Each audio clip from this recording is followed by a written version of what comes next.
सभापति महोदय, आज सदन में मांग संख्या 42 और मांग संख्या 45 पे चर्चा हो रही है।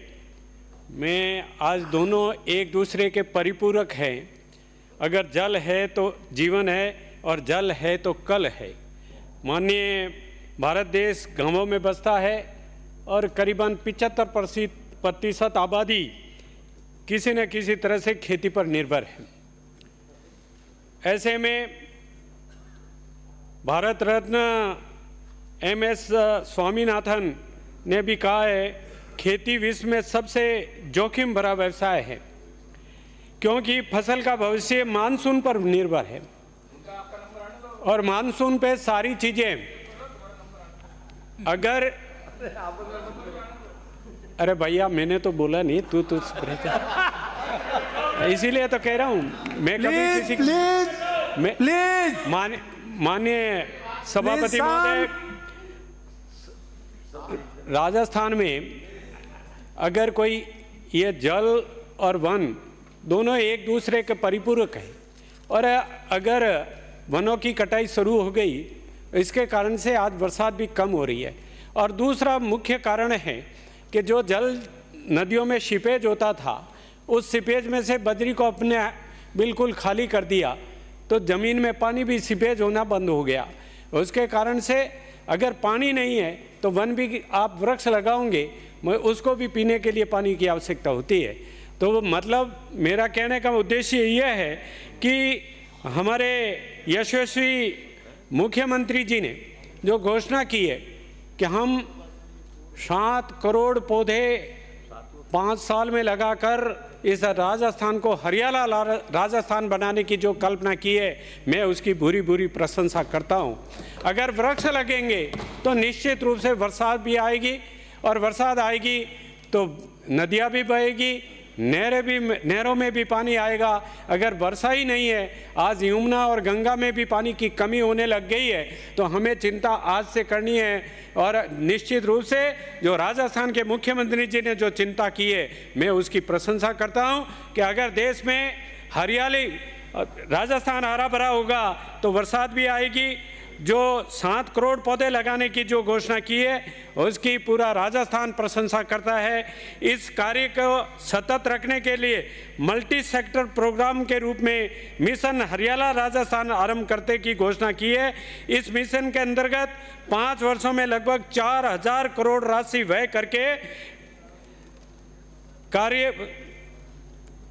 कई तरह के कार्य हाथ में लिए जाएंगे।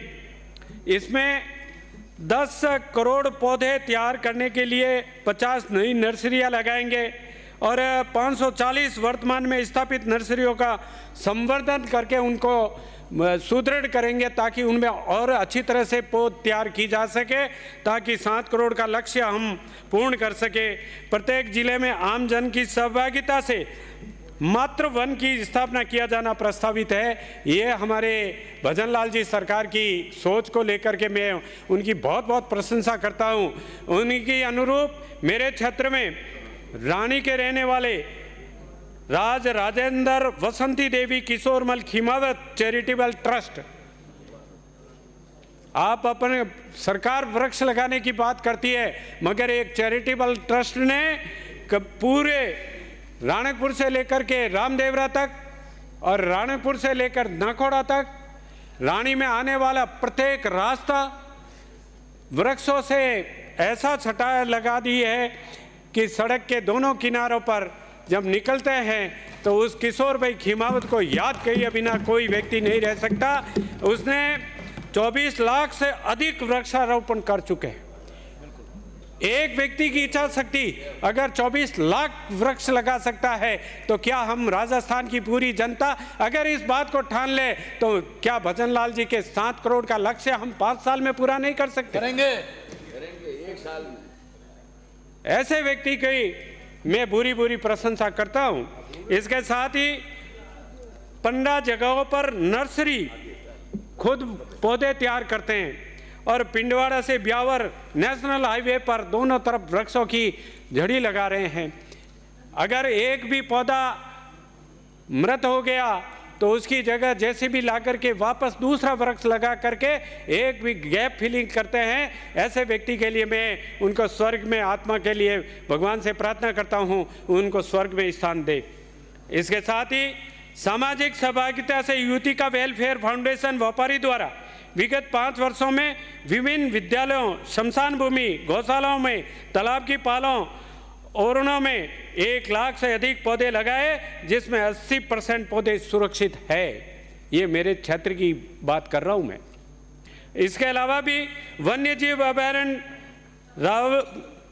रावली रेंज में मंत्री जी, फॉरेस्ट मंत्री जी, आपकी रावली रेंज को भी 10,000 पौधे इस युतिका वेलफेयर फाउंडेशन ने पौधे तैयार करके दिए हैं। उसी तरह से गुड़ा बिंजा जोजावर रेंज को भी 10,000 पौधे दिए। अगर एक एक व्यक्ति ऐसी ठांडा है मेरे क्षेत्र में, आपसे किसी निवेदन करता हूँ, बाली मांडा अलग जी की ओरण में चिमनाराम हीरा जी गुजर, हीरा जी और दोनों भाइयों ने करीबन 4,000 पौधे अभी इस भजन लाल जी की प्रेरणा को सुन करके अलग जी के ओरण में अभी लगा दिए हैं। माननीय अपने स्वायत्त शासन मंत्री जी भी उसको देख करके आए और उनकी प्रशंसा की, उनका मान और सम्मान किया, और आपने स्वयं ने भी वहाँ उस अलग जी के ओरण में बाड़ी के जोड़ में पौधे लगाकर आपने भी वहाँ की उस दोनों भाइयों के स्वागत करके तारीफ करके पधारे हैं। मैं निवेदन करना चाह रहा हूं कि इस तरह से जनता अगर किस मोदी भजन लाल जी की आह्वान पर इस तरह से जनता जागरूक हुई है तो निश्चित रूप से पूरे राजस्थान प्रदेश में वृक्षारोपण होगा, तो वर्षा भी आएगी। वर्षा आएगी तो नदी नाले और नहरों की भी कल्पना कर सकेंगे। नहीं तो आज तो यमुना और गंगा में भी पानी की कमी की जो बाधा आ रही है, उसके लिए मैं आप सब लोगों से निवेदन करता हूं कि हमारे मुख्यमंत्री जी ने जो दिल में अरमान लेकर के 7 करोड़ पौधे लगाने का जो लक्ष्य किया है, माँ के नाम से एक पौधा लगाना, माँ की तरह उस पौधे को समझना। मैं तो आपसे निवेदन करता हूं कि मंदिरों के ऊपर बड़ के पेड़ उग जाते हैं, पीपल का पेड़ उग जाता है, उनको पानी कौन पिलाता है, मगर वो भी बड़े हो जाते हैं।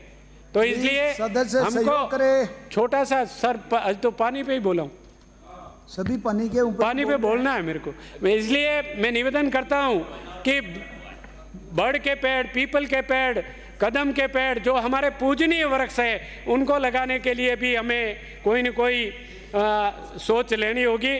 और राजस्थान में जो ERCP की 21 जिलों को पेयजल की 2,80,000 हेक्टेयर में खेती की सिंचाई की सुविधा भी करेंगे, तो उस ERCP में मेरा निवेदन है कि मेरे मारवाड़ जंक्शन को भी इससे जोड़ा जाए। सापली की अगर तालाब में ERCP का पानी राजसमंद झील में छोड़ा जाएगा, तो ये पानी अगर सापली के तालाब में छोड़ा जाए तो बयाना, अरे साहब मेरी थोड़ी 2 मांग ही तो बोल रहा हूँ।